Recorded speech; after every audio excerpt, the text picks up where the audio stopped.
Прошло уже немало лет с тех пор, как я начала увлекаться кей-попом и вариться во всей этой каше. И за последние несколько лет все довольно сильно изменилось.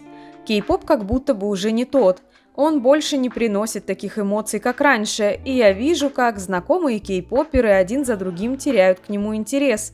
Да и я сама замечаю, что набрать плейлист из сотни любимых кей-поп-песен, которые я составляю каждый год, становится все сложнее. Желание высказаться на эту тему пришло ко мне после того, как я решила переслушать старые кей-поп-песни, про многие из которых я уже и забыла. И это было действительно хорошо. В тот момент меня захватило ощущение того, что кей-поп уже не тот и никогда не будет тем. И если вы пришли в кей-поп недавно, вы, возможно, скажете, что это просто ностальгия и мои личные ощущения, а музыка должна и будет меняться со временем, и в определенной степени вы будете правы. К тому же, хорошие песни все еще выходят, группы с интересными концептами еще существуют, и даже хорошие вокалисты в кей-попе все еще есть. Но изменилось многое, и эти изменения не всегда на пользу. Всем привет, вы на канале Брауни, и в этот раз я хочу с вами серьезно поговорить. Я постараюсь не просто выразить свое личное мнение, но и привести конкретные примеры, так что, пожалуйста, постарайтесь дослушать мой спич до конца. Сперва я хочу сказать, что я начала слушать кей-поп, будучи уже довольно взрослой, так что тот вариант, что я просто выросла, не работает. Во-вторых, изначально в кей-попе меня привлекла именно интересная музыка в сочетании с танцами и необычными концептами. А музыка мне всегда нравилась самая разная, так что смена трендов никак не мешает мне наслаждаться музыкой. Я не из тех, кто цепляется за старое просто из нежелания приобщаться к новому, поэтому мне еще более грустно от того, что мне все реже и реже заходят новые кей-поп-релизы. Групп стало больше, но наблюдать за ними становится все скучнее. Так, давайте же разберемся, дело во мне и таких, как я, или все-таки не все так просто. За последние годы восприятие кей-попа как явления в целом довольно сильно изменилось. Лет 10 назад он казался чем-то экзотичным и нишевым, люди знали о нем мало и при упоминании кей-попа представляли себе что-то вот такое или в лучшем случае вспоминали Gangnam Style Psy. Сейчас же про BTS и Blackpink знают все. Кей-поп-треки играют в магазинах и закусочных, кей-поп-артисты выступают на всех мировых премиях и фестивалях, так что сейчас корейскими айдолами уже никого не удивишь. Глобально причин здесь две – популяризация и вестернизация. Кей-поп-артисты стали популярными на весь мир. Они стали получать больше признания и денег, а кей-поп-фанаты больше не кажутся кучкой странных людей, увлеченных чем-то непонятным. Ну, так что же в этом плохого, скажете вы? На первый взгляд ничего, но пытаясь охватить все большую аудиторию, жанр неизбежно подвергнется заметным изменениям. Но прежде чем мы перейдем к конкретному разбору, я хочу спросить у вас, чем вы занимаетесь в эти летние дни? Надеюсь, расслабились и отдыхаете, даже если в следующем году вы сдаете ЕГЭ или уже этой осенью идете на первый курс. Продолжайте отдыхать, потому что у вас есть прекрасная возможность начать готовиться к ЕГЭ и в целом получать образовательный контент, не вставая с дивана или лежака, в развлекательной манере и без духоты на канале преподавателя школы Сметап Нелли Лотман. Там вы можете начать готовиться к ЕГЭ в своем удобном темпе и узнать много полезной информации совершенно бесплатно, просто просматривая видосики. Нелли преподает русский уже 7 лет и сама сдавала ЕГЭ 5 раз на высокий балл, как и ее ученики. Ее видео помогут вам не только разобраться в самых сложных заданиях и грамотно написать сочинение, но и замотивируют вас на хороший результат. Также на канале вы найдете длительные вебинары по темам кодификатора ЕГЭ, короткие видео для изучения более узких тем, общеобразовательные ролики вне рамок ЕГЭ и полезные и интересные шортс. Да, сейчас можно готовиться к экзаменам даже по шортс. Очень жаль, что в мое время так было нельзя. Так что не теряйте время, переходите на канал Нелли по ссылке в описании, чтобы совместить приятное с полезным и уже сейчас потихоньку начать готовиться к экзаменам. Давайте разберем, что раньше привлекало многих фанатов в кей-попе. Первое – это, конечно же, музыка, которая хоть и опиралась на мировые тренды, была в основном переработана и адаптирована под корейского и японского слушателя. На фоне полированных западных радийных хитов корейская музыка казалась более разнообразной, а местами даже старомодной, что ли, и давала многим слушателям то, чего так не хватало в музыке западной. Второе – это тексты на корейском, которые для иностранного слушателя звучали необычно и экзотично. Красивый и мелодичный корейский придает песням особенный шарм, который теряется, когда корейский заменяется английским в большей части текста. Третье – это концепты. Кей-поп предлагал слушателю разнообразие, которого на западной сцене было довольно мало. Кроме разве что Леди Гаги и более андеграундных артистов, до которых еще нужно было добраться. В кей-попе можно было увидеть все – и необычные костюмы, и дурацкие прически, и акробатические трюки на сцене. В общем, на это было действительно интересно смотреть. Четвертое – это ощущение уникальности от причастности к какому-то не очень крупному фандому. Некоторые люди теряют интерес к тому, что становится слишком популярным именно из-за потери этого ощущения. И пятое и последнее – более активное взаимодействие айдолов между собой, из-за которого корейские шоу было гораздо интереснее смотреть. И если раньше эти факторы в сочетании делали кей-поп уникальным и отличающимся от западной сцены, то сейчас многое из этого утрачено частично или полностью, а границы между корейской и западной музыкой становятся все более размытыми. Причина кроется в том, что в попытках угодить западному зрителю и заработать больше денег, корейские компании, за редкими исключениями, больше не готовы рисковать. Ни с музыкой, ни с концептами. А английский язык в текстах песен все больше и больше вытесняет корейский, опять же для удобства западных слушателей. Не поймите меня неправильно, песни на английском по-своему хороши, и, например, такие проекты, как Cat's тоже, но уже совсем по-другому. Та изюминка, та аутентичность, которая когда-то зацепила многих из нас в кей-попе, почти полностью исчезла, и это довольно печально. Корейские компании как будто бы забыли, чем именно в свое время кей-поп так зацепил людей и благодаря чему он стал так популярен. Оригинальность все еще присутствует, кей-поп все еще выделяется на общей мировой сцене, в основном за счет своей активной хореографии. Некоторые группы все еще выпускают довольно экспериментальные треки, которые резко контрастируют с западной популярной музыкой, но постепенно этого становится все меньше и меньше. Это особенно заметно на примере дебютных концептов и релизов групп. И если раньше они были гораздо более разнообразными как по звучанию, так и по визуалу, а компании старались вкладываться в придумывание какого-то сложного и запутанного лора для своих групп, то сейчас большинство дебютов выглядят просто безопасно. Популярные группы 4 и 5 поколений все больше и больше стремятся к отполированному западному звучанию. В угоду TikTok-трендам песни стали гораздо короче, а аранжировки более простыми. И я думаю, что вы все это давно заметили. У многих песен просто исчезла такая важная часть, как бридж. Да, он не обязательно должен присутствовать во всех песнях, но без бриджей песни кажутся более пустыми. Если раньше у большинства известных групп было свое узнаваемое звучание, и вы легко могли отличить песню EXO от песни Icon просто по ее стилю, то сейчас почти все популярные треки звучат одинаково, потому что лейблы просто повторяют одно и то же до тех пор, пока это не перестанет залетать, что порождает бесконечные обвинения в плагиате, тот самый эффект New Jeans. Да, у нас все еще есть популярные группы, чей стиль выделяется из массы, такие как Stray Kids, например, но у нас также есть десятки менее популярных групп, которые пытаются повторить их звучание. Современный кей-поп теперь не звучит как что-то, основанное на западных трендах, но адаптированное под корейского и в целом под восточноазиатского слушателя. Теперь он зачастую просто звучит как все остальные западные песни, и чем популярнее артисты, тем сильнее это заметно. Именно поэтому я призываю вас чаще обращать внимание на менее популярных артистов с более оригинальной музыкой и концепциями, пока они не вымерли как вид. Да, музыка популярных артистов все еще качественная, ее все еще приятно слушать, но ее тяжело назвать кей-попом в полной мере. Фиты с западными артистами уже давно стали обыденностью, как и английские версии песен, да и в оригинальных песнях становится все меньше и меньше корейского языка.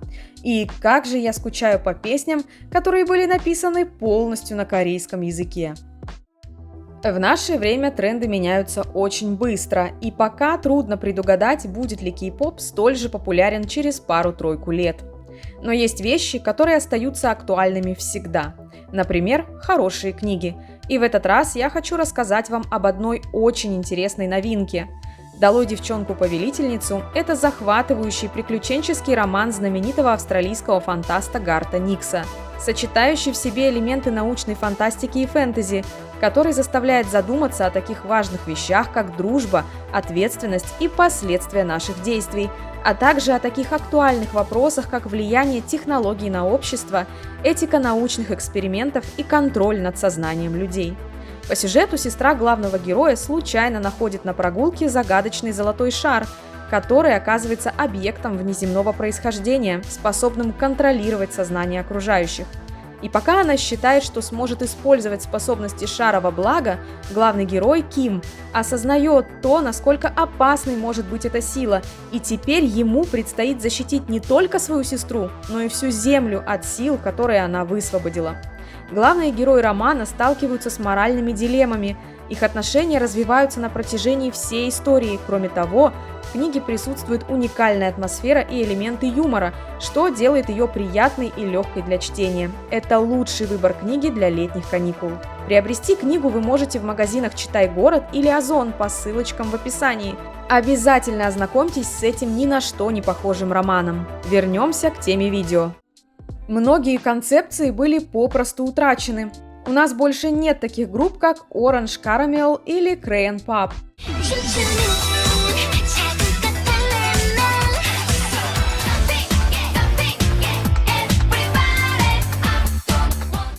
Вы можете найти что-то подобное на японской сцене, но не в кей-попе. Женские группы с мрачными концептами тоже практически исчезли. Dreamcatcher со временем довольно сильно изменили свое звучание, а их новый саб-юнит работает в совершенно другом концепте.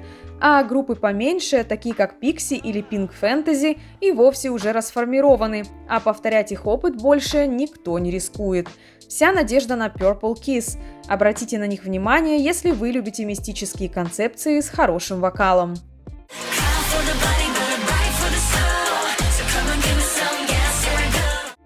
Кей-поп во втором и третьем поколениях был гораздо более богат на разнообразные концепты. Фантастические, готические, сексуальные и зрелые, чудаковатые и забавные, отсылающие к традиционной азиатской культуре и так далее.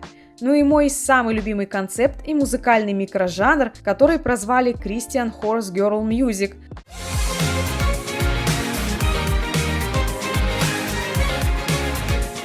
В западной музыке такого было не найти, а теперь ничего подобного и в кей-попе практически не наблюдается. Да, сейчас интересные и необычные концепты тоже иногда встречаются, но гораздо реже. И, похоже, единственный экспериментальный концепт, который сейчас заметно выделяется на корейской сцене, это виртуальные группы или виртуальные айдолы, такие как Nevis. Позволить себе хотя бы минимальные эксперименты с концептом сейчас могут только самые крупные лейблы, группы которых, можно сказать, дебютируют уже популярными.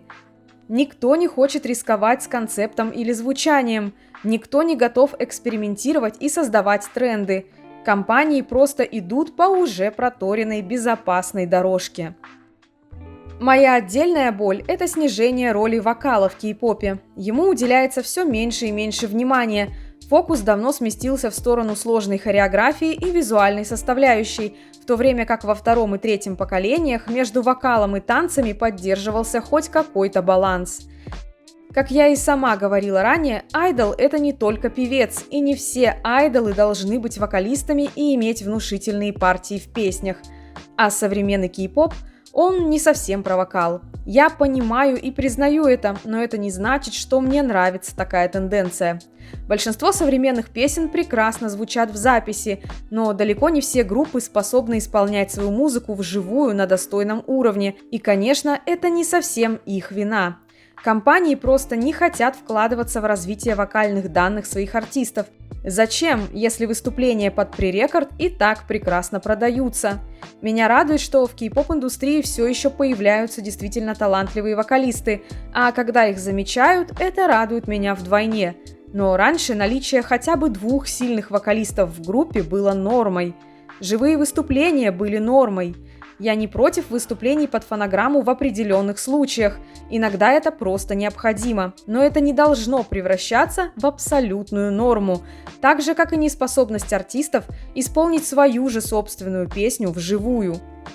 Полная незаинтересованность многих лейблов, да-да, хайп, я про вас, в том, чтобы развивать вокальные навыки своих артистов, это печальная реальность, которую уже не получится объяснить техническими неполадками, тем, что айдол приболел, подустал, плохо себя слышал и так далее. Это просто обыденность, с которой все уже почти смирились, даже я. Я просто наслаждаюсь их треками, понимая, что вряд ли когда-то пойду на их концерт, даже если у меня будет такая возможность. Я ни в коем случае не хочу сказать, что эти айдолы не талантливы и что они вообще не умеют петь. Это не так. Но любой природный талант или навык нужно развивать. Над ним нужно постоянно работать. А вокал – это не только талант, это еще и техника. И мне грустно наблюдать за тем, как талантливые ребята с реальными задатками из года в год выступают под фонограмму. Общение айдолов между собой и раньше вызывало споры, но сейчас все как будто бы стало еще строже. Раньше мы могли замечать дружеские отношения айдолов из разных групп и разных компаний, наблюдать за их забавными взаимодействиями на различных шоу, и это выглядело менее скованно и более свободно, чем сейчас. Многие айдолы из разных групп 2-го и 3-го поколений открыто дружили между собой, и все знали об этом. Они открыто говорили друг о друге, их могли видеть вместе, а теперь о том, как айдолы относятся друг к другу, приходится лишь догадываться. Сейчас айдолы пытаются быть еще более осторожными, чтобы ничто не могло сказаться на их репутации, чтобы не спровоцировать слухи об отношениях или не быть замеченным с кем-то, кто в будущем, возможно, будет втянут в какой-то скандал. Раньше мне казалось, что со временем все эти рамки должны раздвинуться, и что благодаря вестернизации индустрия должна стать менее душной, но что-то пошло не так. Имидж айдолов становится все более идеальным, и теперь они даже не могут позволить себе выглядеть глупо или по-дурацки. А ведь вот этот забористый кринж был неотъемлемой частью веселья, тем, что поднимало настроение и ради чего многие фанаты смотрели различные шоу.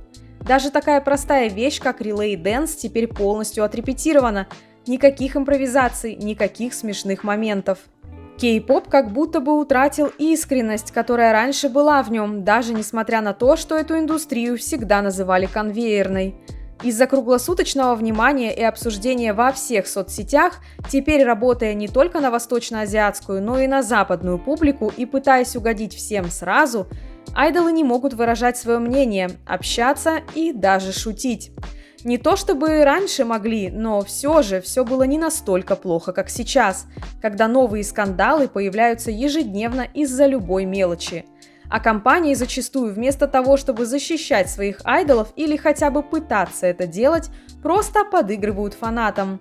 Все потому, что фанаты уже не являются просто фанатами. Фанаты – это клиенты, которые приносят компании доход, а клиент всегда прав. И в некоторых моментах, когда компании не прислушиваются к публике, стоит задуматься. Может быть, конкретно эта публика просто не является целевой аудиторией этой конкретной группы и не приносит достаточно денег, поэтому компания и не намерена подстраиваться под ее мнение. Несмотря на то, что мне действительно нравятся многие группы 4-го и 5-го поколений и их музыка, я хочу задать такой вопрос. Если кей-поп так сильно изменился с тех пор, как он стал популярным во всем мире и продолжает адаптироваться под западную музыку все сильнее с каждым годом, будет ли он также популярен, когда полностью утратит то, из-за чего именно он стал так популярен? И не наступит ли обратный эффект от попыток угодить как можно более широкой аудитории? Одинаковая картинка может в любой момент наскучить публике, и тогда люди найдут для себя что-то другое, что еще не настолько популярно, но более аутентично. Сможет ли кей-поп-индустрия пережить такой кризис, будет зависеть только от того, насколько быстро корейские лейблы смогут осознать проблему и адаптироваться к новым запросам зрителей. Всей индустрии как будто бы нужно немного притормозить и задуматься об оригинальности, о реальном творчестве, об индивидуальности как групп, так и отдельных айдолов, о том, как развить их таланты и показать их с лучшей стороны, не как безликую массу, а как настоящих артистов. Кей-поп, очевидно, страдает от перенасыщения, и если похожих друг на друга групп становится слишком много, за ними становится сложно следить, и со временем это начинает надоедать. Проблема в том, что в корейской культуре нет и никогда не было особой ставки на индивидуальность. Там важнее скорее быть социально приемлемым. Лучше быть одинаково хорошими, чем разными, но не понятыми. Но теперь, когда кей-поп имеет такое огромное влияние во всем мире, индивидуальность для артистов становится просто необходимой, чтобы запомниться иностранной публике. Когда кей-поп-групп на мировой арене было мало, для западного зрителя все они были в новинку и все они были экзотикой. Теперь, когда каждая группа, едва дебютировав, едет в тур по Северной Америке, они начинают сливаться в один большой поток. Поэтому компаниям стоит задуматься о возвращении давно забытых концептов или о создании новых, о создании уникального звучания, чтобы внести какое-то разнообразие в индустрию, которая как будто бы топчется на месте, вращаясь только вокруг тикток-трендов. Кей-поп всегда был ориентирован в большей степени на молодежь, но аудитория тоже имеет свойство взрослеть. Многим кей-поп-фанатам, которые увлеклись жанром, будучи подростками, сейчас далеко за 20, а то и за 30 лет. Будучи фанаткой кей-попа уже достаточно давно, я видела, как распадались группы второго, третьего, а теперь уже и четвертого поколений, и фанаты уходили вместе с ними. Оставшиеся же группы и бывшие участники расформированных групп, ушедшие в соло, зачастую начинают создавать музыку, которая тоже следует современным трендам, и старое поколение фанатов постоянно сокращается. Безусловно, это происходит и просто потому, что у людей с возрастом становится меньше свободного времени на увлечения. У них появляются семьи и завалы на работе, в конце концов их интересы и музыкальные вкусы могут просто поменяться. Но многим оставшимся старым фанатам просто не за кем больше следить, потому что их любимые группы расформированы или уже не создают ту музыку, за которую их полюбили, и стараются ориентироваться больше на аудиторию подростков, как и практически все новые группы. Компании просто игнорируют тот факт, что основная масса кей-поп-фанатов уже давно не подростки, и им хотелось бы увидеть и услышать что-то, что отражало бы и их запросы. И мне бы хотелось, чтобы компании немного больше заботились и о взрослой фан-базе, чтобы в кей-попе было больше музыки и концептов, рассчитанных на взрослых фанатов, не ограничиваясь аудиторией подростков, потому что, на мой взгляд, это не слишком дальновидно. И если мы являемся фанатами чего-либо, это еще не значит, что мы должны полностью закрывать глаза на все недостатки индустрии и на ее изменения в негативную сторону. Вы можете не соглашаться со мной, мы с вами можем даже немного поспорить в комментариях. Мне правда будет очень интересно узнать ваше мнение на этот счет. Что вы думаете по этому поводу? Как вы относитесь к современному кей-попу? Каким вы видите его будущее? И я напоминаю вам, что ваш лайк под видео и подписка на мой канал очень помогут мне в продвижении, а также напоминаю вам про свой телеграм-канал. Обязательно заглядывайте, там мы обсуждаем новости, новинки, дорамы и многое-многое другое. Ну а я прощаюсь с вами до следующего ролика. Пока-пока.